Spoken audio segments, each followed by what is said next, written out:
O mês de mentoria para mestrar é uma comunidade digital para ajudar as pessoas que querem começar a mestrar jogos de RPG ou para quem quer aprender a mestrar jogos diferentes.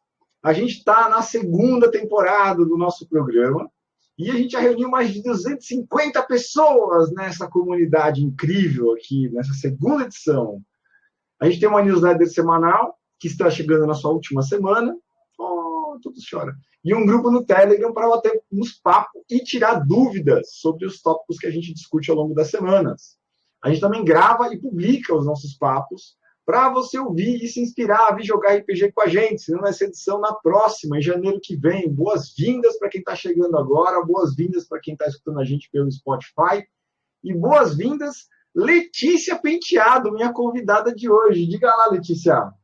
Oba, boa noite, chegando aqui, muito contente de estar aqui, me juntando a você para a gente trocar uma ideia a respeito desse assunto, que eu, pelo menos, acho muito importante, né? Uma perspectiva super objetiva e nada puxando a sardinha para o meu lado. Eu acho que tem que puxar mesmo. A Letícia é minha melhor amiga desde a infância. Ela já vai contar um pouco. Eu esqueci de te contar na pauta pré-papo, que tem duas perguntas que eu faço para todo mundo que vem fazer o podcast aqui. Eu já vou fazer essas perguntas para você também. Mas primeiro eu queria que você primeiro apresentar o tema, né? A gente vai falar um pouco sobre escuta empática e RPG. Vocês já vão saber o que é esse negócio de escuta empática, é um negócio muito legal, muito útil para quem mestre e para quem joga RPG. Mas antes da gente falar um pouco disso, eu queria que você se apresentasse, Lê. Conta um pouco de você, de como é que você teve contato com escuta empática. E depois, se já quiser explicar um pouco do que é esse negócio aí, com esse nome complicado, mas que é tão bacana. Pois é muito louco. Acho que assim, falando de mim, o jeito mais fácil que eu acho de explicar o que eu faço eu trabalho facilitando conversas, né? Eu digo que eu sou uma facilitadora de conversas especializada em treta. Então, eu ajudo a construir e sustentar os diálogos, especialmente quando a situação está difícil de dialogar, né? Então, assim, eu sou mediadora, eu trabalho também com justiça restaurativa, eu sou terapeuta transpessoal, né? Trabalho com várias linhas de cuidado e autocuidado, de relações também, sociocracia, tal, que também cuida de relação organizacional. Mas a base de tudo isso é uma coisa que a gente chama de comunicação não violenta, para mim, né, na minha atuação. E é muito interessante, porque quando a gente fala esse nome comunicação não violenta, todo mundo torce e fala, ai, aquela galera que fica, ai, tá tudo lindo, né, cantando Kumbaya em volta. Não é isso, né? Não é.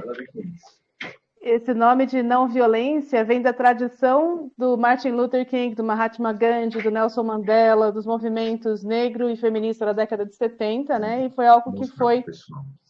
Isso, obrigada. Sistematizado por um cara que chama Marshall Rosenberg, que é um psicólogo da linha do humanismo do Carl Rogers, né? Quem conhece aí é um cara muito fantástico, vale a pena ver. Né? Tem vídeos dele na internet e tudo. O Carl Rogers foi um dos primeiros assim, a gravar sessões de terapia em grupo e mostrar como era o processo dele. E o lance é que isso que foi sistematizado pelo Marshall é basicamente a gente lembrar que nós todos seres humanos temos uma humanidade compartilhada entre a gente. Isso que faz a gente rir, isso que faz a gente chorar. O nosso coração humano é basicamente o mesmo. E que se a gente buscar essa conexão, a gente consegue lidar com as nossas discordâncias em relação ao que está na superfície com muito mais tranquilidade. Então, é como assim se a gente acessasse o solo, a fundação sobre a qual as nossas casas estão construídas, mesmo que as casas em si sejam muito diferentes, vamos dizer assim. E que a gente busca, então, acessar esse solo para a gente se conectar e se lembrar de se olhar como pessoa. E aí fica tudo mais fácil da gente resolver. Né? Não é ser fofinho, não é falar fofinho, não é amar todo mundo, necessariamente, né? Mas é você conseguir se enxergar como pessoa e a partir daí enxergar outras pessoas como pessoas. Falando assim parece uma coisa meio ridícula, mas é que quando a gente está com raiva, a gente não enxerga a pessoa, a gente só enxerga aquilo que nos incomoda nessa pessoa, né? É um efeito que tem muito, assim. Então, assim... E você comentou que isso parece uma coisa bobinha, né? Parece uma coisa óbvia, na verdade, quando a gente fala de se enxergar como pessoas. Mas quando o couro esquenta, né, que a galera começa a ficar nervosa uma com a outra, ninguém enxerga nada na frente, né? O outro é o adversário. Ainda mais agora Não, nessa época de polarização que a gente viveu, né? pois é. Era o inimigo que estava na frente, não era outra pessoa, né? Mas eu tô aqui, desculpa, tirando a campainha do celular, que agora é que eu lembrei de fazer isso, desculpa. Mas, se você for pensar, isso faz todo o sentido do mundo. Porque, no fundo, nós somos animaizinhos, nós somos primatas. E se você tem que atacar um bicho para você comer, ou se você tem que se defender de uma ameaça, não é a hora de você parar e pensar que esse animal tem uma mãe, ele tem sentimentos. Né? Não é a hora de você. Você tem que só, né, enxergar inimigo e matar. Só que nesse momento, a maior parte de nós tem privilégio suficiente para não viver numa situação em que a gente está matando ou morrendo a cada dia. Então, essas ameaças que a gente percebe ao nosso redor não estão nessa magnitude. A gente pode lidar com elas de outra forma.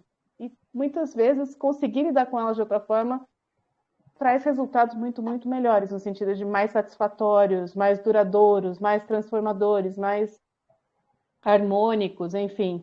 Não é sobre ser bom ou mal, né? No sentido bíblico, que é o que todo mundo procura, né? Muitas vezes a pessoa vai para a comunicação no direito e vira o novo certo. Não, porque agora eu sou uma pessoa empática. Não é assim. Todo mundo julga. O nosso cérebro funciona a partir de julgamento. É a gente conseguir traduzir o nosso julgamento em, tá, mas o que estava importante para esse ser humano, né?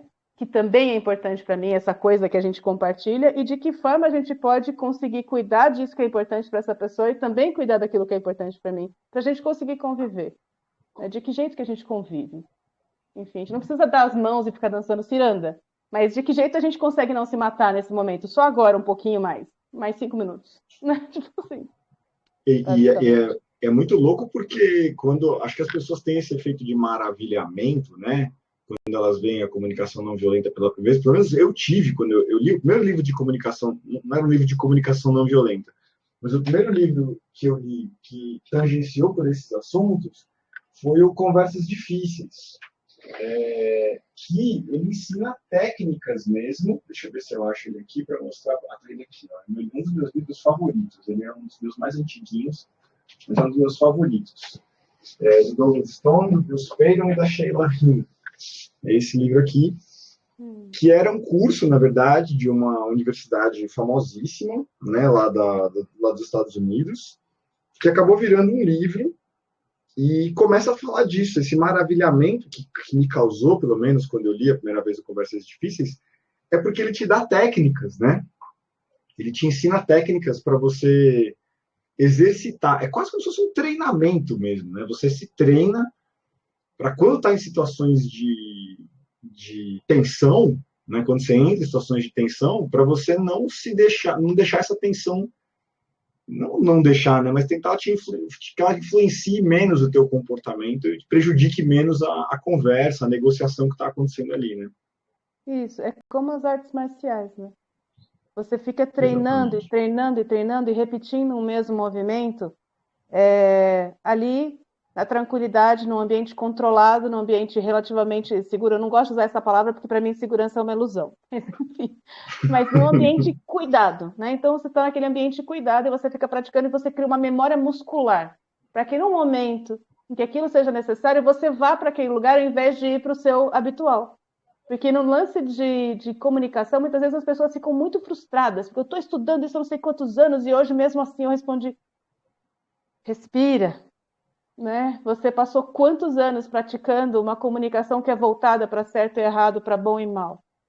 Não é que essa comunicação é errada, ela tem um propósito e ela tem um jeito de ver o mundo. Agora você está indo para um outro jeito e você não vai ser automático. E muitas vezes, quando você ficar assustado, você vai voltar para o certo, errado e bom e mal, porque esse é um lugar de maior segurança. É natural que quando você fique suficientemente assustado, às vezes vai ficar difícil para esse outro lugar. A gente vai praticar o máximo possível para conseguir ali, né, ir para aquele caminho, mas é você abrir uma picada na floresta quando tem uma rodovia passando ali. Tanto é que a gente fala sempre que o nível hard da CNV é família. Porque são as relações que estão mais profundamente estabelecidas, em que você tem hábitos de comunicação mais profundamente estabelecidos, né, para você refazer. Então é uma coisa mais difícil. Mas eu acho importante dizer que assim, não é sobre a técnica, né? Não se trata tanto de uma técnica, pelo menos na minha visão, né? Quando a gente fala de comunicação não violenta, tanto é que quando eu faço partilha, né? Porque eu faço facilitação de grupo e sou instrutora de comunicação não violenta e tal. Eu trabalho muito mais em torno de conceitos e princípios do que nas técnicas em si, porque as técnicas elas são úteis pela didática, mas é importante que as pessoas não confundam uma coisa com a outra. Porque eu já vi, por exemplo, a pessoa fazer assim, virar para outra e falar assim: nesse momento eu estou muito frustrada porque eu sinto necessidade de verdade nessa conversa. E aí, na cartilha da CNV, né, que tem gente que fala são os 4 passos, você faz uma observação, você fala do sentimento, você fala qual que é a sua necessidade, você faz pedido, não sei o quê. Você vê que essa pessoa falou de sentimento e necessidade, mas ela está usando essas palavras com o intuito de se conectar com outra pessoa? Ou ela está usando essas palavras com o intuito de gerar culpa na outra pessoa? É o Porque cara que aqui, aprende jiu-jitsu para quebrar o braço do amiguinho, né? exato! É aquilo, é como você querer usar uma chave de fenda para pregar um prego. Não é que você não vai conseguir, às vezes até rola. Você encontrar uma conexão mesmo quando dentro de você a sua intenção era outra. Mas é uma coisa meio torta. A comunicação não violenta ela não serve para fazer com que as pessoas façam o que a gente quer ou para fazer com que as pessoas se acalmem ou se sintam melhor. Ela é um jeito de você buscar a conexão com outra pessoa. É um caminho. Né? Quando a gente usa palavras de sentimento e necessidades, elas são um atalho para aquilo que é realmente importante, que é o quê? A nossa humanidade compartilhada. Porque a gente parte do princípio de que quando a gente está vivo, como ser humano, a gente tem isso que a gente chama de necessidades. Todo mundo quer viver, quer liberdade, quer segurança, quer amor, quer aceitação, pertencimento. As palavras não são o que é importante, são os conceitos. Quando a gente repara o que acontece no nosso corpo, se você fala liberdade, vem uma ideia na nossa cabeça e uma sensação física. A palavra é um jeito de delimitar esse conceito. Então, quando eu uso a palavra, é para tentar acessar esse conjunto de significados que vive em mim e em você ao mesmo tempo. Ela não é o mais importante. Eu posso fazer isso em silêncio. Eu posso te oferecer empatia sem falar um A, né? Desde que o que diferencia a escuta empática de outros tipos de escuta, né? É esse momento de abertura e conexão em que eu estou buscando enxergar o ser humano dentro de você. Porque os dramas humanos são sempre os mesmos. Eles trocam de palco, eles trocam os atores, eles trocam o cenário e figurino, mas os dramas são sempre os mesmos. E o que eu estou buscando enquanto eu te olho é isso. É isso que tem em você e tem em mim. E aí, quando a gente fala assim, eu vou te escutar sem julgamento, não é sem julgamento, é que a gente se encontra num lugar em que não existe tanto o julgamento. Minha cabeça vai querer fazer, tá certo, tá errado, concordo, discordo, devia fazer isso. Mas o que eu vou buscar está mais lá no fundo. Né? O que eu vou buscar está nesse lugar em que todas as pessoas se encontram, né? Que tem a ver com ser humano e estar vivo. Você falou de família ser um nível hard da CNV. O Gruntar, que é um dos pioneiros de RPG na Twitch, né? O pioneiro de RPG na Twitch aqui no Brasil, já gravou aqui um episódio de festival com a gente na temporada passada. Uma vez ele tweetou um negócio que ele falou assim: galera do Twitter que se considera mais prática, vocês têm certa dificuldade em conviver com a família ou será que é só comigo? É um exercício diário de tolerância para mim, ele falou. E aí eu respondi para ele, eu falei assim: então tá, a família é um grupo de pessoas com planilhas muito diferentes que o grande narrador reúne para que eles convivam com suas diferenças, upem skill em tolerância, benevolência, caridade, perdão, respeito, gratidão, paciência, direito, dever, limites, enfim, para que eles upem amor junto. Que legal, mano. Que Respondi para ele. incrível! Nossa! Era uma galera com uma planilha muito diferente uma da outra, mas que no fundo está upando as mesmas skills, né? Tá upando as mesmas skills, exatamente. Não, e é muito lindo isso, de que, sabe, as comparações com o RPG eu acho muito lindas, porque não é à toa que elas rolam, né? Porque no RPG a gente está criando as coisas, mas são pessoas, elas vêm da gente e tal, que inclusive vai aparecer, né, quando a gente começar a conversar sobre as questões práticas. Mas é lindo porque isso é um ir além, é transcender, né? O bom e o mal, né? Aquele print que você mandou outro dia, inclusive, que eu achei muito legal, né? De como a gente olha para os nossos personagens, a gente aceita eles, as falhas, né? Entre É, aspas, deles, como parte daquilo que faz eles serem o que eles são, né? E como seria bom a gente conseguir olhar para a gente com esse mesmo, acho que não é nem carinho, é o mesmo respeito, sabe? eu tô com ele aqui, eu traduzi um print em inglês, na verdade, que falava disso, falava assim, nós não desprezamos os nossos personagens de RPG por não serem peritos nisso ou naquilo. Nós aceitamos seus atributos, procuramos por um grupo de aliados que possam ajudar, amamos esses personagens por darem o seu melhor. Você merece olhar para si do mesmo jeito.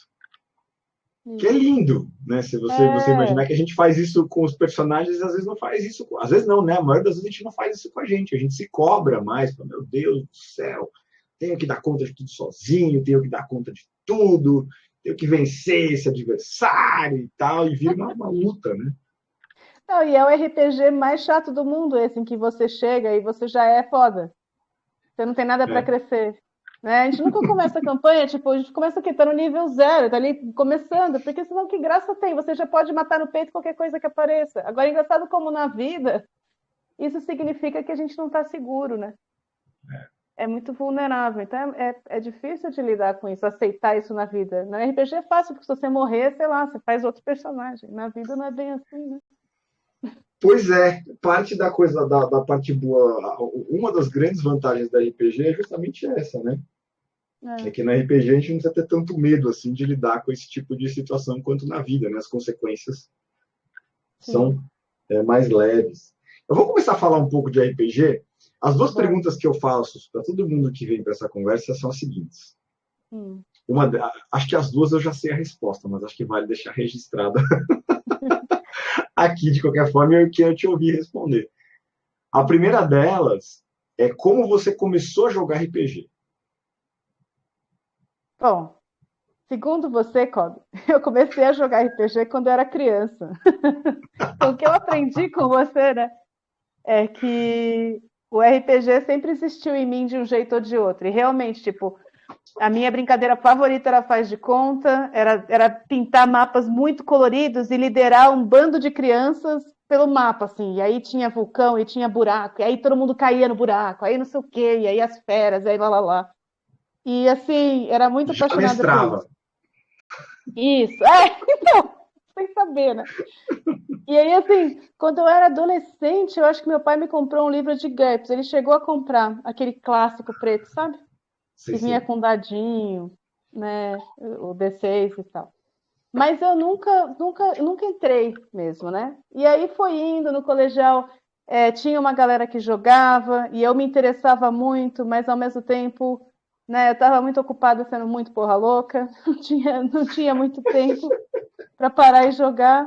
Eu acho que teria me feito muito bem se eu tivesse me enveredado mais por esse lado, mas é aquilo, a gente faz o caminho que a gente faz e hoje, né, eu tô aqui também graças a isso. Então, né, mas foi indo assim, e sempre eu querendo e nunca vindo, querendo e nunca vindo. E aí aconteceu que no ano passado, acho que na metade do ano, coisa assim, um amigo meu, depois da pandemia, postou uma foto dele, um amigo querido que joga muito, uma foto dele num pico de RPG aqui em Campinas, falando, jogando jogos de tabuleiro. Aí eu falei, eu quero. E ele falou, a gente tá jogando RPG, eu quero. Vai, agora eu quero. Porque ele chegou a falar um tempo da gente jogar junto e tal, mas nunca rolou. A gente fez personagem, não rolou. Sabe aquelas coisas assim, a gente constrói personagem, não rola. E Sei. aí não foi pra frente. E aí eu falei, eu quero. E aí eu fui até lá, e aí eu joguei 3DT, né? Meio doidinho, assim, meio solto. Acho que foram umas 3, 4 sessões ao todo. Joguei Nossa, você jogou também. bastante, mano. Mas é que era bem assim, como é que eu vou dizer? Bem fudged, eu acho que chama, né? Que é quando, tipo assim, umas rolagens meio, sei lá, sabe? Uma coisa todo mundo iniciante. Do O Game jeitão e Master tal. pegando super leve com a gente. Que por sinal, esse meu amigo também. Eram dois mestres se alternando, tava bem divertido. Aí joguei um pouquinho de D&D, mas supostamente era terceira edição, Terceira 3.5. edição, Existe 3.5? 3.5. É a 3,5, que foi o meio do caminho entre a terceira e a quarta edição.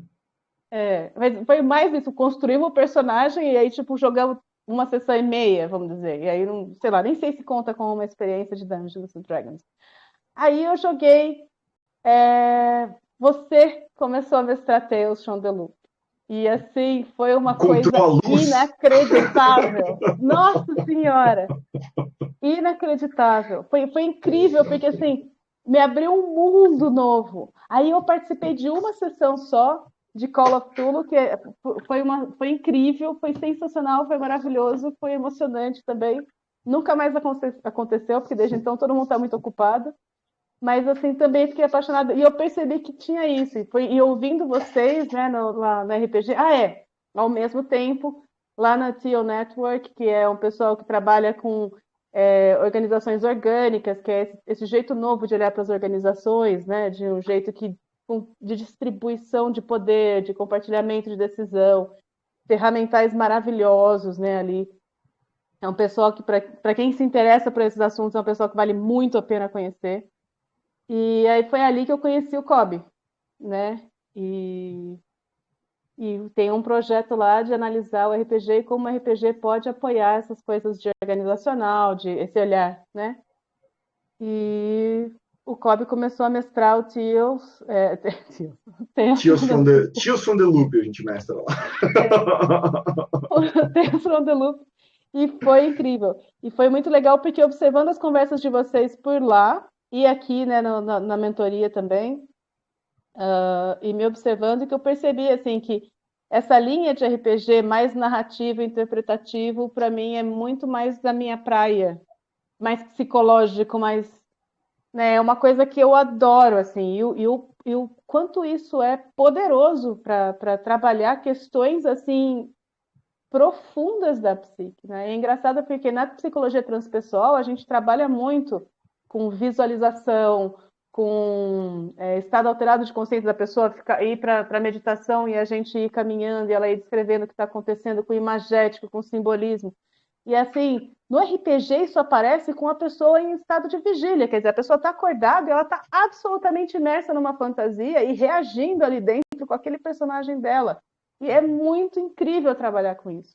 Né? Inclusive, você mesmo chegou a compartilhar lá aquele link de um podcast em que o pessoal fez um uso especificamente terapêutico de RPG. Eu achei aquilo incrível também, muito, muito Galera da legal. Critical Skills gravou com a gente aqui no mês de mentoria para mestrado. A Dani estava ajudando a gente na coordenação do ano passado e trouxe o pessoal da Critical Skills para contar para a gente como é o trabalho deles com terapia e RPG. E é bem legal. São duas coisas que trabalham muito, muito próximas. Assim. Nossa, apaixonante. Eu já vou para aquele lugar assim de que, meu Deus, quem pode ser terapeuta sem jogar RPG, gente? Pelo menos uma vez. Precisa experimentar, porque é uma coisa. Nossa, se Jung tivesse tido a oportunidade de jogar RPG, o cara ia ter muito pirado, ele ia pirar muito, muito, muito, muito. Ia mesmo, cara. Esse era um cara que ele ia endoidar com RPG, cara. Né? Putz, muito legal te escutar falar disso tudo, assim, te escutar, eu tinha um monte, eu achei que não sabia de metade da história que você estava me contando aqui, não sabia que tinha jogado tanto aí em Campinas, antes Eu não joguei da gente se encontrar lá na Target. Porque isso tanto, são tipo 3 meses no espaço de você. É muito, sabe? É muito pouco tempo. Foi pouco tempo, mas foi intenso, né? Foi. Eu joguei Tormenta 20 também. Joguei 3 sessões. 3 sessões de Tormenta 20. E você falou que a gente já comentou algumas vezes que nem todas as suas experiências de RPG foram legais, né? Nem todas elas foram bacanas, assim. Que você teve uns tropeços quando você chegou no RPG. Você e o Igor também, né? Que estava jogando contigo. Sim, sim. É um dos motivos de eu ter me mantido meio à margem, era sempre essa sensação de que, como noob, eu não era não era um lugar acolhedor. E eu sempre, é uma característica minha que eu trabalhei muito, hoje, né, lógico, mas quando criança e adolescente, era muito difícil para mim fazer uma coisa em que eu não fosse imediatamente boa. E aí, quando eu chegava numa mesa de RPG e eu tinha muito que aprender, e eu não tinha como aprender sozinha, porque tem coisa que eu não me sentia bem-vinda, e aí eu me afastava e desconectava imediatamente. Eu não tinha esse lugar de segurança interna para estar ali e, vamos dizer, ser hostilizada, entre aspas, e levar isso numa boa, sabe? Sim. De estar nesse lugar de menoridade, Sai. Não, eu, Então, para mim, era uma situação muito difícil de lidar. E isso, eu acho que na última nossa sessão de Tales from the Loop, eu falei especificamente isso para você, como facilitador, como narrador. É porque o narrador e mestre, ele é um facilitador de RPG, né? Entre aspas, de uma história. é E o que isso. eu mais admirei na sua facilitação é isso, como você faz a galera se sentir bem-vinda e tranquila, e assim, meu, é uma coisa assim muito sensacional, sabe? Muito Obrigado. sensacional. Anos de prática Mas é intensa. por isso que é incrível ficar te observando, sabe? Porque para aprender, nossa, olha como aqueles detalhezinhos assim que valem ouro, sabe? E isso foi um deles. E foi legal você ter trazido isso da facilitação, porque realmente eu fiz o curso de facilitação, eu reencontrei a galera da Target através de um curso de facilitação para times organizacionais, né, que é o FATO. Super recomendo, inclusive. E foi a partir desse reencontro que surgiu o grupo lá de RPG Experimenta, que na minha vida, pelo menos, surgiu o grupo de RPG Experimentos lá no Discord, e eu acabei me oferecendo para mestrar o Tales from the Loop lá, e a gente acabou ficando amigo depois disso. E é louco como as duas coisas têm tudo a ver uma com a outra, né? E aí acho que a gente pode começar a fazer um pouco dessa conexão eu queria que te perguntassem, eu já consigo responder um pouco essa pergunta, mas eu queria te ouvir também. Onde é que você enxerga uma conexão, né? Por que que é legal um mestre, um jogador, alguém que gosta de RPG, é, entender um pouco melhor sobre escuta empática, sobre comunicação não violenta? Onde é que essas coisas se conectam assim para você? É engraçado porque assim, eu fico com uma vontade de dar uma resposta assim, clean, sabe? Mas a primeira coisa que veio na minha cabeça, quando você terminou, foi assim, porque a gente vai brincar. A gente Ai, vai que legal. brincar junto. Se você olhar duas crianças brincando, elas é um encontro num lugar muito vulnerável e muito gostoso ao mesmo tempo, e leve. Elas estão, muitas vezes a criança ela encontra outra, elas nunca se viram antes, mas elas resolvem que elas vão brincar. E elas precisam montar uma brincadeira que funcione para ambas, em que ambas se sintam tranquilas o suficiente para se divertir, porque senão uma delas fala, eu acho que eu vou sentar ali perto da minha mãe. Assim, tá de boa. E aí a outra vai ficar sem alguém com quem brincar. Então, assim, essa coisa de entender que a presença da outra pessoa nesse momento se divertindo é tão importante quanto a minha e a minha diversão, é a base que é fundamental. E se eu não sou capaz de ler a outra pessoa, se eu não sou capaz de eu me perceber primeiro, né? Olhar para mim e perceber o que eu estou sentindo, o que está acontecendo comigo, o quanto eu realmente quero estar aqui, o quanto eu realmente estou de boa, né? O quanto eu estou me cuidando, do que eu preciso para me cuidar. Não partir do princípio de que outras pessoas estão vendo, né? Porque muitas vezes não. E ao mesmo tempo eu não for capaz de olhar para outras pessoas e buscar o que será que elas estão, como é que será que isso é para elas? Essa brincadeira que eu estou fazendo tá boa para essa pessoa? Como é que ela está parecendo enquanto eu estou fazendo essa brincadeira? Tem coisas que eu não tenho como adivinhar, mas eu posso tentar, né? Então, assim, esse olhar, né? Ele é o que torna a brincadeira gostosa. Senão não tem por que a gente estar junto. Não adianta, RPG, é hobby de adulto, não sei o que. Sim, mas sabe o quê? Se não for divertido, eu não tenho por que fazer isso. Eu vou lá trabalhar que eu ganho mais, literalmente. Tipo, É isso aí. sabe? É isso aí. Eu sei E eu lá. acho que antes da gente seguir, eu acho que vale a pena explicar um conceito sobre o qual a gente conversou na Target também, que a gente vai falar um pouco aqui hoje, que é o conceito de sangramento que a Cecília Reis traz na arte dela, né? Uma coisa que eu sempre divulgo na comunidade, vou deixar aqui nos comentários do podcast também para quem não conhece, a arte bonitinha dela, bonitinha não é bonitinha, é pouco, aquilo ali é lindo, é poético, né, o que ela coloca ali, que eu não sei como é que eu explicaria isso que não fosse quando você algo de você vaza, né? Quando a ficção vaza para a realidade de algum jeito, assim, né? E quando a realidade vaza para a ficção de algum jeito também, é quando essa fronteira entre o real e o imaginário se rompe de um jeito que muitas vezes é perigoso, né? Como qualquer sangramento, por isso que a gente bota, talvez esse nome seja muito É, pertinente, né? É inevitável muitas vezes, porque é o que você falou, a gente está num lugar muito vulnerável, a gente está brincando, a gente está contando histórias juntos, então é meio que impossível você não pôr uma parte de você em todos os personagens que você cria, em todas as aventuras que você cria, não tem como você não colocar um pouco de você nessas coisas, mas eu acho que o sangramento acontece quando isso acaba acontecendo de um jeito um pouco mais sensível, vamos dizer assim, né? Quando vai para um lugar um pouco mais profundo e sensível, né? E aí acho que dá para dizer que acontece para o bem e para o mal, né? Pode acontecer para um lugar delicioso, que é um lugar, é um dos motivos do porquê Tales from the Loop está no meu top 1 de RPG, porque eu acho que Tales ele tem ele tem tudo que você precisa para usar os melhores, para causar os melhores sangramentos possíveis dentro de uma sessão de RPG, assim. Aquela coisa da nostalgia, de você voltar a ser criança, de você sim. voltar a andar de bicicleta com aquelas pessoas, solucionar mistérios, ir atrás e tal. E quando você se relembra, você toca pontos de você que são magníficos de você colocar numa história.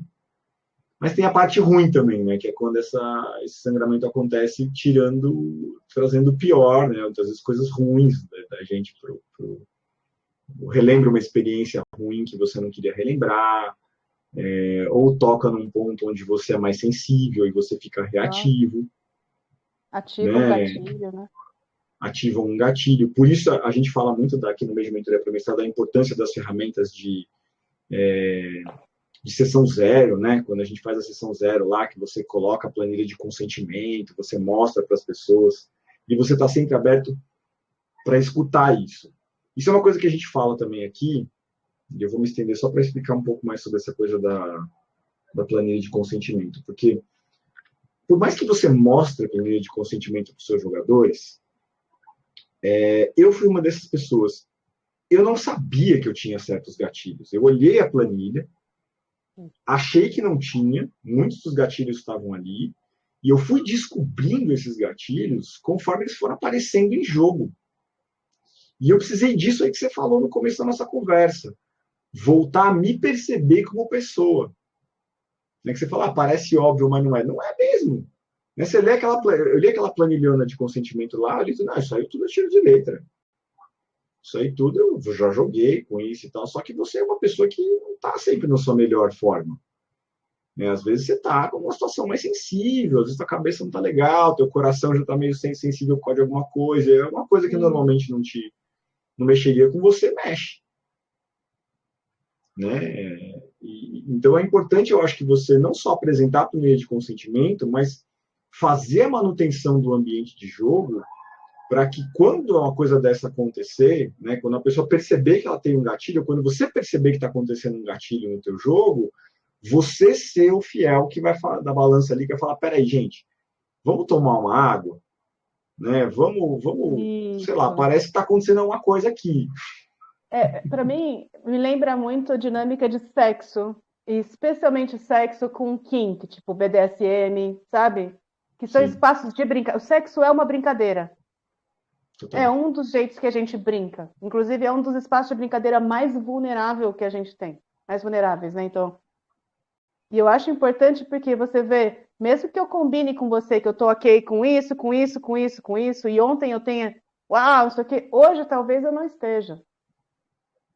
E é a nossa habilidade, a minha habilidade de falar, olha, amarelo ou vermelho, se a gente combina um sistema de cores, vai verde, amarelo, vermelho, para falar para você, olha, não tá, vamos com calma agora, né? E a sua habilidade de me ouvir, mesmo quando eu não falo nada, que torna a nossa relação segura, sã e consensual, que é o lema do BDSM. Para quem não sabe, o BDSM é Bondage, Dominance, Masochism, Sadism, enfim, é o que a gente antigamente chamava de sadomasoquismo, né? Essa linha de brincadeiras sexuais, né, de kink, que está ligada com essas coisas de dominação, submissão, enfim, amarrar e pá. Então, assim, é, é muito interessante porque muitas vezes a gente vê isso no caso, por exemplo, nossa, é uma derivação muito grande do papo isso, desculpa, Cláudio, se tiver... Não, vambora. Mas eu lembro que teve o caso do Aziz Ansari, sabe o Aziz Ansari? Não sei. É um comediante que eu gosto muito. E naquela época que estava rolando o Me Too, do Harvey Weinstein, que Sei. várias mulheres falando que sofreram abuso e tal, apareceu uma moça dizendo que havia se sentido abusada numa relação com ele. E ela própria dizia que não foi um estupro, porque ela não chegou a dizer não em nenhum momento. Mas ela não estava confortável, ela não estava bem. E ele simplesmente continuou e insistiu e foi. E ela saiu de lá se sentindo mal, se sentindo violada, ainda que se sentindo estuprada, mesmo que ele não tivesse cometido estupro. Ela própria admitisse que não era isso, tipo, judicialmente falando, sabe? Porque é isso. Parece para mim que, especialmente quando existe um nível de privilégio, quando a gente está falando de homens, de uma relação sexual, muitas vezes existe um treinamento masculino para não se atentar à mulher, se ela está gostando disso de verdade. Existe um treinamento para a mulher fingir que está gostando, mesmo quando não está. É brutal. E aí quando você passa isso para uma relação, para o nosso mundo, né, para o nosso mundo do mundo RPG, do RPG, isso. Que a gente tem uma maioria masculina, branca, hétero, cis, né, também muito privilegiada, que não está treinada a prestar atenção nos prazeres dos outros, né, na diversão do outro, e também não está acostumada a receber um não como resposta, ou a receber uma limitação, ele fala, não, daqui não, a partir daqui não quero. Isso vira um problemão, né? Isso vira um super problema. E foi incrível, obrigada, porque é justamente isso. Para mim, eu vejo um paralelo imediato, assim. Não é uma coisa distante, né? Porque a correlação é óbvia. É o quê? É a falta de traquejo para observar outra pessoa, a ponto de virar e falar assim, mas você não falou que você não estava gostando. Como é que eu ia saber? Poxa, estava escrito na cara da pessoa. Tudo bem, tem hora que a pessoa tá lá, você não tem, sabe, tipo, sei lá, mas às vezes está escrito na testa da pessoa que ela não está bem. Às vezes você está percebendo no seu corpo, se você parasse para respirar 2 segundos, você ia perceber que seu coração está batendo na garganta, que seu rosto está quente, que você está trêmulo. Você não está bem, né? Mas a gente não se permite perceber porque não há um ambiente, às vezes, que a gente julga seguro o suficiente para estar vulnerável com as nossas emoções. É um ambiente em que a gente não quer mostrar que a gente está com raiva, a gente não quer mostrar que a gente está triste, que a gente está magoado, né? Em que parece que não é seguro sentir. Porque é um ambiente muito masculinizado, porque é um ambiente em que todo mundo está se divertindo, porque é um ambiente em que é só uma brincadeira, e por que eu estou levando a sério, então eu sou uma pessoa ridícula, patética com os meus sentimentos. Né? Então eu tenho que... você não sabe brincar? Não. Se saber brincar é fingir que eu estou bem com uma coisa que eu não estou, tipo, desculpa, eu não estou bem, alguma coisa que mexeu comigo. Mas é muito mais fácil eu fingir que está tudo bem e ficar engolindo até uma hora que a gente engole o sapo até vomitar o brejo, né? A gente fala lá. Né? É isso aí. E é louco que no caso do RPG também tem essa similaridade com o sexo, como você trouxe, porque no sexo você geralmente tá com alguém com a pessoa com a qual você tem uma preocupação muito grande em ser aceito. Você quer que aquela pessoa goste de você. Você quer que aquela pessoa goste. Então você não quer falar não para aquela pessoa. Você não quer botar limite para aquela pessoa. Você quer ver ela tendo prazer. Você quer ver ela se deliciando ali com alguma coisa. Quer que ela seja foda também, exato. É isso. Né? E no RPG é a mesma coisa. Geralmente você tá com um grupo de amigos que são amigos que você gosta, que são pessoas que você admira, que são pessoas que em algum grau têm um vínculo de afinidade contigo. Mesmo que você esteja jogando num evento com pessoas que você nunca viu na vida, de algum jeito, elas têm uma afinidade com você que é um hobby em comum. Basta serem seres humanos, normalmente, né? A gente já já não quer que a pessoa te odeie. E muitas vezes você está nessa relação de RPG com um grupo de pessoas que é experiente, né? Ou seja, elas já jogam há muito tempo juntas, ou já jogam há muito tempo, ou seja, já se consideram muito maduras, vamos dizer assim, dentro do jogo. Elas já estão acostumadas a brincar juntas, então elas acham que elas conhecem os próprios limites umas das outras. Que perigo. E quando alguém levanta a mão, né, e fala, peraí, galera, eu acho que não tá legal isso que nós estamos fazendo. Soa quase como se fosse né? Pô, vai ficar de frescurinha, e que não sei o quê. Você está estragando a brincadeira. A gente está aqui fluindo. E aí a pessoa também fala, será que eu tô... Será que eu estou realmente de frescurinha? Será que eu realmente deveria estar estragando a brincadeira de todo mundo? E às vezes a pessoa ela dá tanta importância para esse grupo com o qual ela está jogando que ela fica com medo de não achar outro grupo igual. Meu Deus, eu nunca mais vou achar um grupo tão legal quanto esse. Então é melhor eu tolerar isso que está acontecendo comigo, porque sabe-se lá quando eu vou achar outro grupo para jogar RPG comigo. Nossa, é tão forte a correlação com relacionamento, né? E com sexo e essa coisa, né? Quantas vezes você não fica num relacionamento abusivo porque você tem medo de que você nunca vai achar alguém que te ame assim, alguém que É brinque isso. com você desse jeito. Tipo, nossa. É muito Ou a louco gente já construiu uma campanha tão longa juntos. Meu Deus, e eu vou ter que abrir mão dessa personagem minha. Né? Eles sabem tudo dessa personagem, eles viveram essas cenas com essa personagem. Tudo bem, né? Pode me violentar um pouquinho? Não, não pode. Não deve. A Né? questão é machucar. Basta você ser humano e estar perto de outro humano que vai acontecer algum atrito em algum momento, vai ralar, né? A questão é como que a gente cria um ambiente de cuidado, não um ambiente seguro. Seguro não existe segurança. Eu lembro que eu tinha uma amiga preta que ela falava assim: Letícia, minha pele preta não é um lugar seguro. Então para de falar de lugar seguro, porque na minha relação com uma pessoa branca, você não quer me machucar, você acaba me machucando. Eu que nem branca sou amarela. Mas né? E ela tem toda a razão. É sair desse lugar de ilusão de que eu tenho como te oferecer uma coisa que eu não tenho como te garantir. Eu posso te querer bem e querer cuidar da nossa relação o tempo inteiro, e mesmo assim te dizer uma coisa que chega em você como uma faca no fígado. Só que o que eu posso dizer é: eu gosto de você o suficiente para cuidar disso e te escutar quando você estiver sentindo dor. E não partir do princípio de que porque eu não quis te machucar, então não existe machucado.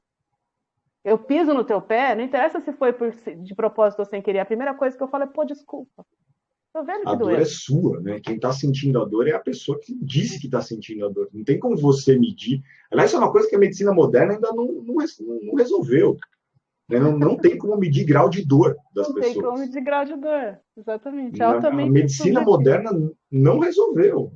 Você vai no hospital, tem lá, numa escala de 1 a 10. Quanto você está sentindo de dor, e o médico ele vai ter que lidar com aquilo ali que você falar. É. Né? Porque não tem um exame que você faça para saber se a pessoa está Não, doendo demais. E isso tem que ser respeitado. Né? A não, a pessoa que fala que própria está com dor. ideia. Não, a própria ideia do que seja dor. Sabe, a forma como a dor psíquica se mistura com a dor física dentro da gente. Sabe? Isso tudo. Você falou do sangramento, me vem muito assim, você fala do sangramento, vem sempre uma imagem assim de uma aquarela, assim, sabe? E é Porque o é que a isso. Cecília usa, né? Na É, arte dela. É magnífico aquele porque trabalho é dela. isso. É uma aquarela, é totalmente permeável, sabe? Não é giz de cera, sabe? É um negócio que vaza, ele vaza, mesmo que a gente não queira. Eu acho que assim, não é que o sangramento não pode ocorrer ou que existe um risco. O sangramento, ele é fatal, no sentido assim de, ele não é, ele vai acontecer. Ele é algo inescapável. O que a gente pode fazer é o quê? Sabendo que sangramentos ocorrem, nos observar enquanto eles ocorrem e observar o que a gente dá conta de cuidar e o que a gente precisa de apoio do grupo que está com a gente para cuidar. E de que forma eu posso fazer isso? De que forma outras pessoas precisam do meu apoio para cuidar dos sangramentos delas? Né? Mas entender que, assim, é aquilo. Tem um cara chamado Robert Johnson, que é um cara que fez um livro baseado em Jung, ele era aprendiz e tal. Né, ele é psicólogo junguiano, não sei o quê. Aprendiz, ele era professor. Mas ele falava que mesmo quando você mente, você fala tipo, a verdade sobre quem você é, lá no fundo. Não quem você é, mas o que está rolando em você. Porque até para Sim. você mentir, você tem que tirar essa mentira de algum lugar de dentro de você. Os elementos dessa mentira são inventados dentro da sua cabeça. Então eles contam muito sobre como você funciona por dentro. O nosso personagem de RPG, ele é a gente. Mesmo quando ele é o nosso suposto oposto. Oposto. Suposto oposto. Ele é, ele é um pedaço nosso de algum jeito. Né? Então, assim, e ter respeito por isso. Né? Que mesmo quando a gente está brincando que nós somos ratinhos tentando roubar um queijo, aquela ratinha, aquele ratinho que me representa ali, sou eu um pouquinho. E eu não posso olhar para isso, como é que eu vou dizer, subestimar isso, subestimar o valor que isso pode ter em mim. Como isso pode me afetar? Tanto é que a gente fica quente querendo ganhar o jogo e fica puto quando perde. Pô, com 42 anos na cara. Sabe? Aí tem que respirar e lembrar, é meu amiguinho, vamos respeitar, né? Não vou jogar o tabuleiro para cima. E por aí vai, né? É muito, muito isso, Lê. E tem uma coisa também que acho que eu quero trazer aqui, que eu estava conversando hoje com uma pessoa que me procurou em particular para tirar uma dúvida sobre o mês de mentoria, tinha dado um TPK na mesa dela, e, putz, Kobe, eu queria apresentar o old school para essas pessoas, mas um dos jogadores é muito avesso, ele não gosta, porque não dá para personalizar personagem. E aí eu estava explicando para essa pessoa que não é uma questão de que sistema ela vai jogar, porque ela vem me procurar perguntando o sistema. Ela falou, você acha que Forbidden Lands pode ser uma opção para a gente? Eu falei, olha, eu acho que o problema que vocês estão enfrentando vai além do sistema, na verdade. Porque tem uma questão de proposta de jogo envolvida. Né? Que questão é essa? Os jogos tipo Pathfinder, tipo Tormenta, tipo D&D Quinta Edição, eles são a proposta de você jogar a história de um personagem. Né? E um jogo old school, como o DCC, o Ózio, Caves and Axis, que eu estou mentorando agora com o pessoal, a proposta dele é você jogar um desafio. Então, o personagem, ele é só um proxy, né? Ele é um avatar do jogador no mundo. Diferente de um Tormenta, onde esse personagem ele realmente pode fazer um monte de coisa, a planilha dele é realmente muito importante, porque o que ele tem de perícia, de talento, realmente faz diferença na hora do jogo ali, e quando no OSR é menos o personagem, é mais o jogador. A gente chama isso de played skill, né? Então, num jogo OSR, eu acho que esse sangramento ele acontece com mais facilidade ainda, né? Porque você está menos no teu personagem e mais em você ali, né? Sim, é difícil dizer. Eu estou aqui pensando. Desculpa, você não concluiu o seu raciocínio. Diga. Não, era isso aí que eu queria trazer, que talvez no old school tem essa coisa do sangramento, da distância, né, entre o personagem. Tudo bem que dá para você num Tormenta, num D&D, você deixar sangrar bastante coisa, deixar passar um monte de coisa sobre o seu personagem, mas eu acho que o old school ele não te dá ele te dá menos margem do que um jogo como esses de personagem para você criar essa barreira. Tá mais em você, né? O personagem está mais perto ali.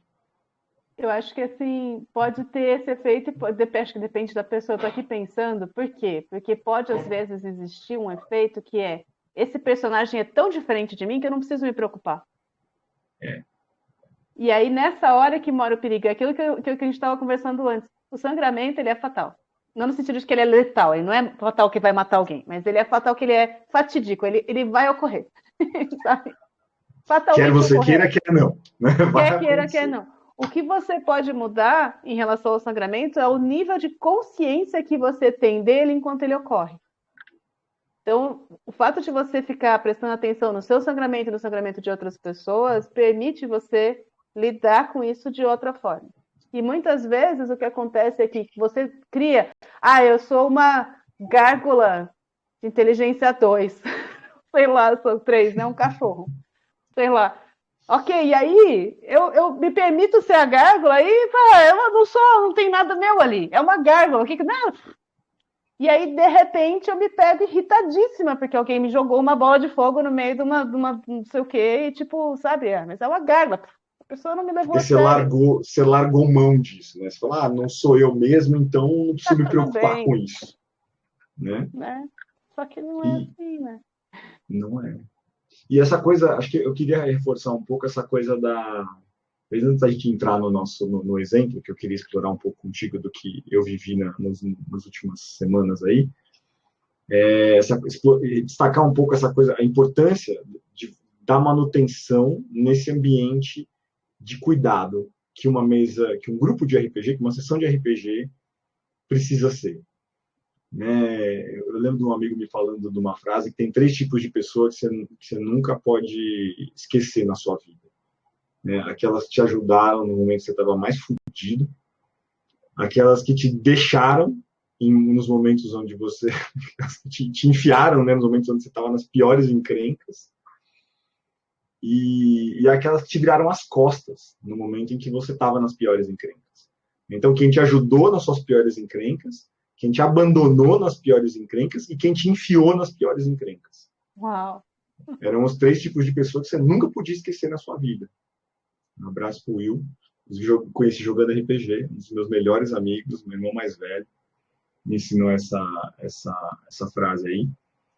E eu acho que o grupo de RPG, de algum jeito, ele tem que ser ele tem que estar sempre se lembrando de que, de algum jeito, eles estão se metendo em encrencas ali, juntos. No Tales from the Loop chama, inclusive, enrascada. É. Tem enrascada no Tales from the Loop e tem enrascada barra pesada. É, isso aí. Tem enrascada braba, né? Barra pesada. E se você está se metendo em enrascada, barra pesada, por mais que ela seja um de faz de conta, você está numa situação de vulnerabilidade que seja ficcional com aquelas pessoas. Isso. Tem uma frase minha que eu vivo falando, que eu roubei do Nome do Vento, que eu falo que as pessoas, existe um tipo de amor que só existe entre as pessoas que lutaram do mesmo lado numa guerra, sofreram pelo amor da mesma pessoa e jogaram na mesma mesa de RPG. Que lindo! Nossa, que bonito isso! Eu achei lindo! Uau! Por causa disso, Sim. porque no RPG você enfrenta guerras juntos, você encontra amores e tipo, a gente desenvolve uma relação com aquelas pessoas que estão com a gente ali, que, cara, é um negócio que é surreal, assim, né? Os meus melhores amigos eu conheci jogando RPG hoje em dia. Tudo bem que eu sou aficionado no negócio, eu não sei se eu sou muito parâmetro, mas eu vejo se repetir com outras pessoas, sabe? Sim, é um carinho muito especial, porque aquilo, seu coração acelera. Igual, está acontecendo, sabe? Você se emociona, você ri, você chora junto, com uma coisa que vocês estão criando ali juntos. Lá no Tio Network, a gente tem uma coisa de assinalar quem são as pessoas que a gente conhece dentro da rede de pessoas que estão ali naquele Discord e qual que é o nosso nível de relação com elas. E uma das possibilidades é trabalhamos juntos. E para mim, todas as pessoas com quem eu jogo Tails, eu trabalho junto com elas. E Sim. pronto. Porque eu sinto exatamente isso, sabe? A gente está trabalhando junto. A gente está se divertindo muito, mas é isso. Vocês estão solucionando um mistério junto. Poxa! Não é? Não é? Não. A gente se metendo em rascada barra pesada junto. Como que eu não estou trabalhando junto com essa pessoa? É isso. Eu acho que a gente precisa respeitar isso um pouco mais. Eu acho que. Respeitar a brincadeira. Respeitar. O Barão fala um negócio, outro abraço pro Barão, outro cara que eu também conheci faz pouquíssimo tempo, mas virou amigo de infância. Ele falou isso, ele falou: aqui, brincadeira é coisa séria. Né? O Peter Gray, que é um psicólogo evolutivo, ele fala isso: você olhar qualquer animal, o animal brinca de fazer aquilo que ele vai fazer a vida inteira. A gazela brinca de fugir, o leão brinca de caçar. A criança pequenininha brinca de quê? Pegar celular, fazer reunião. Ela brinca de fazer o que a gente faz. A nossa brincadeira é o que prepara a gente para a vida. E a nossa habilidade de seguir brincando mesmo depois de adulto é assim, uma prova daquilo que a gente pode ainda evoluir na nossa vida. Sabe? Tem um vídeo maravilhoso do JM que eu vou linkar também na descrição do podcast, onde ele fala isso. É um vídeo que ele escreveu dizendo por que ele joga RPG. E aí uma das coisas que ele fala do porquê que ele joga RPG é porque no RPG a gente pode coisas que no mundo real a gente não pode. Né? E de algum certo jeito, ao mesmo tempo que a gente se prepara para o mundo enquanto joga RPG, a gente também consegue, no mundo da ficção, vencer coisas que no mundo real são muito mais difíceis, talvez até impossíveis da gente conseguir vencer, né? Quem nunca depois um político numa mesa de RPG que atire a primeira pedra? Nos últimos meses. Aí, principalmente. Mas eu acho que dá para a gente entrar já no meu exemplo. O que você acha? Você quer trazer mais alguma coisa dessas coisas que a gente conversou? Tem algo que você queira sublinhar do que a gente conversou até aqui? Acho que a única coisa é a questão de buscar a consciência. Sabe? Que eu acho que, assim, Muitas vezes a gente fala isso da coisa da empatia, de comunicação não violenta, as pessoas se pegam muito nesses nomes, tá muito na moda, empatia, não violência, fica pensando que é se vestir de branco, não é. Para mim, tem muito mais a ver com você ter consciência, buscar consciência do que está acontecendo, de quais são as suas escolhas, para você poder fazer melhores escolhas e se responsabilizar por elas. Porque o que acontece é que a gente faz escolhas o tempo inteiro, a gente só não se dá conta disso. E aí a gente não assume a responsabilidade pelas escolhas. É aquela coisa da criança que bate na outra e fala, mas é porque ele me fez bater nele, né? Ou ele me bateu, aí eu bati nele. Como se uma coisa fosse uma decorrência natural da outra. Uma criança não tem o ferramental de parar e falar, tá, o que que eu quero fazer com isso? Eu quero quero meter-lhe a porrada de volta? É uma possibilidade? Não tô... o propósito não é dizer que está certo ou que está errado. A não violência não é a antiviolência. A não violência é o que? A conscientização de que existem caminhos outros. Né? E a busca ativa por esses outros caminhos. Né? Não por uma questão de bondade no coração, mas por uma questão de eficiência, antes de qualquer outra coisa. Né?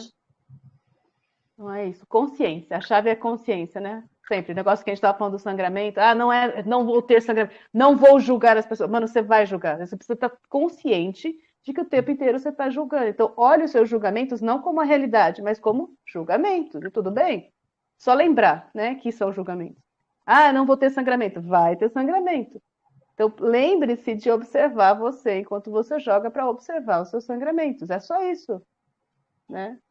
E acho que esse convite o RPG, muitos RPGs, né, nos convidam a sermos super-heróis, né, a sermos heróis.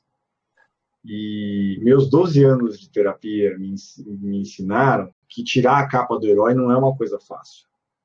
Né? Você, principalmente para um homem branco, hétero, cis. Né? Você aprendeu que é esse o seu lugar no mundo. O meu caráter foi formado à base de Jiraiya, Changeman e Trapalhões, cara. Ó, ou seja, assim, para ser justo, Jiraiya e Changeman não eram exatamente brancos, mas tudo bem. Né? Mas é muito louco, mas como todos eles são heróis, né? E tem essa coisa do heroísmo, de ser uma coisa que não tem espaço para falha, não tem espaço para não tem humanidade. Não. Né? E o RPG te convida a sair desse lugar de humano e ir para esse lugar de super-herói. E eu acho que as piores experiências que eu tive em mesas de RPG foi quando as pessoas não conseguiram retornar para esse lugar de humano delas.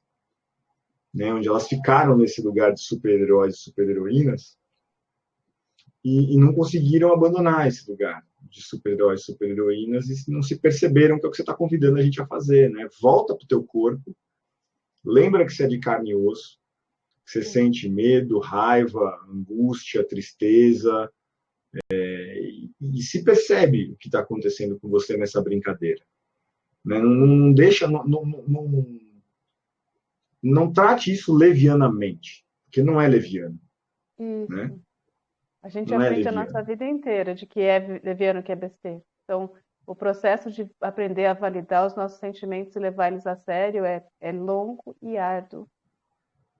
Tá? Porque a nossa tendência é ficar enfiando os nossos sentimentos para baixo e não prestar atenção neles.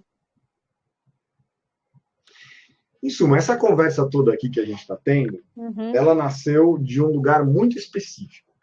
Sim. Né?